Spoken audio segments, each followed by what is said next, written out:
আসসালামু আলাইকুম everyone, welcome back to my channel cooking today 24। আজ আপনাদেরকে তৈরি করে দেখাবো ফুলকো ফুলকো বেগুনি।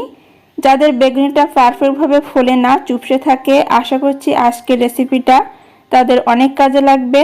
তো আজকের ভিডিওটা যদি প্রথম থেকে শেষ পর্যন্ত ফলো করে বাসায় ট্রাই করেন তাহলে পরবর্তীতে বেগুনি পারফেক্টভাবে ফলবে, পাশাপাশি দীর্ঘ সময় ধরে কিন্তু মচমচে থাকবে। তো আশা করছি আজকে বেগুনি তৈরির রেসিপিটা আপনাদের কাছে ভালো লাগবে। বেগুনি তৈরির জন্য আমি এখানে একটা বেগুন লম্বা লম্বি করে কেটে নিয়েছি। দেখুন এর পুরুত্বটা কিন্তু এমন রেখেছি। এখন এর ভিতরে দিয়ে দিচ্ছি অল্প পরিমাণে একটু লবণ এবং সেই সাথে দিয়ে দিচ্ছি লাল মরিচের গুঁড়া। এখন লবণ ও মরিচের গুঁড়াটা বেগুনের সাথে ভালোভাবে মাখিয়ে নিচ্ছি।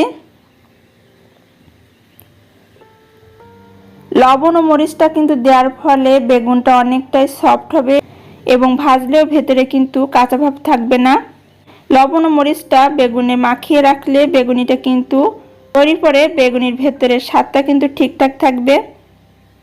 মাখানোর কাজটি হয়ে গেলে ব্যাটারটাকে রেডি করে নিব।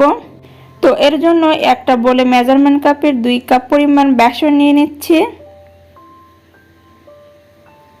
এখন এর ভিতরে দিয়ে দিচ্ছি হাফ চা চামচ লাল মরিচের গুঁড়া, 1 চা চামচ লবণ, হাফ চা চামচ হলুদের গুঁড়া, হাফ চা চামচ জিরা মরিচের গুঁড়া, দিয়ে দিচ্ছি হাফ চা চামচের মতো বেকিং পাউডার, সাথে আরও দিয়ে দিচ্ছি হাফ চা চামচ আদা বাটা এবং 1 চা চামচ রসুন বাটা। এখন সবগুলোকে বেসনের সাথে ভালোভাবে মিশিয়ে নিব। শুকনো উপকরণগুলোকে একটু কিন্তু সময় নিয়ে ভালোভাবে মিশিয়ে নিতে হবে।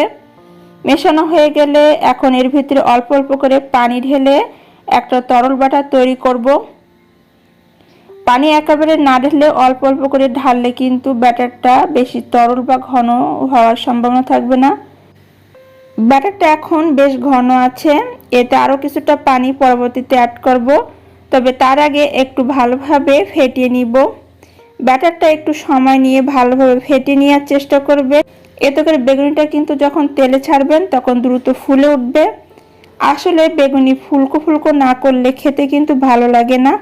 কিছু সময় ধরে ব্যাটারটাকে ভালোভাবে ফেটিয়ে নিয়ে এতে আরও কিছুটা পানি অ্যাড করে দিচ্ছি।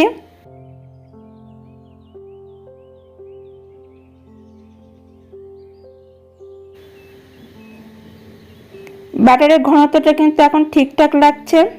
ব্যাটারটা ঠিকঠাক হয়েছে কিনা সেটা বোঝার জন্য একটা আঙ্গুল এভাবে ব্যাটারে ঢুকিয়ে আবার উপরে উঠিয়ে যদি দেখেন আঙ্গুলের গায়ে ব্যাটারটা এভাবে লেগে আছে, তখন বুঝবেন ব্যাটারটা বেগুনি তৈরির জন্য পারফেক্ট আছে। এখন লবণ এবং লাল মরিচের গুঁড়া মিশিয়ে রাখা যে বেগুনি পিসগুলো ছিল সেটা থেকে 1 পিস বেগুন এখানে ব্যাটারে ডুবিয়ে এপিট ওপিট করে ব্যাটারটা বেগুনে মাখিয়ে নিচ্ছে এবং এক্সট্রা ব্যাটারটাকে হালকা করে ঝেড়ে ফেলে দিয়ে চুলা আগে থেকে গরম করতে দেওয়া তেলের ভিতরে ছেড়ে দিচ্ছি এবং একইভাবে আরও কয়েকটি বেগুন ব্যাটারে ডুবিয়ে তেলে ভাজার জন্য ছেড়ে দিচ্ছি। আর এই পর্যায়ে কিন্তু চুলার আঁচটা মিডিয়ামে আছে। বেগুনিগুলো কিন্তু তেলে ছাড়ার পরপরই কিন্তু ভালোভাবে ফুলে উঠেছে। এক পাশে কালার চলে আসলে অন্য পাশটা ভাজার জন্য বেগুনিগুলোকে উল্টিয়ে দিব। 2 পাশে উল্টে পাল্টে নেড়ে চেড়ে প্রায় 3 থেকে 4 মিনিটের মতো ভেজে যখন গোল্ডেন কালার করে চলে আসবে তখন এগুলো তেল ঝরিয়ে উঠিয়ে নিচ্ছি। একইভাবে বাকি বেগুনিগুলো ভেজে নিব। বেগুনি ভাজার ক্ষেত্রে কখনোই চুলার আঁচ হাই ফ্লেমে রেখে ভাজতে যাবেন না, এতে করে কিন্তু বেগুনির বাইরের দিকটা কালার হবে ভালোভাবে কিন্তু ভেতরের দিকটা অনেকটাই কাঁচা থাকবে। তাই একটু তাড়াহুড়ো না করে যদি বেগুনিটা মিডিয়াম আছে চুলায় রেখে ধীরে ধীরে বেগুনিটা ভেজে নেন তাহলে কিন্তু এর বাইরের দিকটা এবং ভেতরের দিকটা সেই সাথে পারফেক্টভাবে ভাজা ভাজা হয়ে যাবে। দেখতে দেখতে আমার সব কয়টি বেগুনি তৈরি করা হয়ে গেছে। এখন একটা বেগুনি ভেঙে দেখাচ্ছি।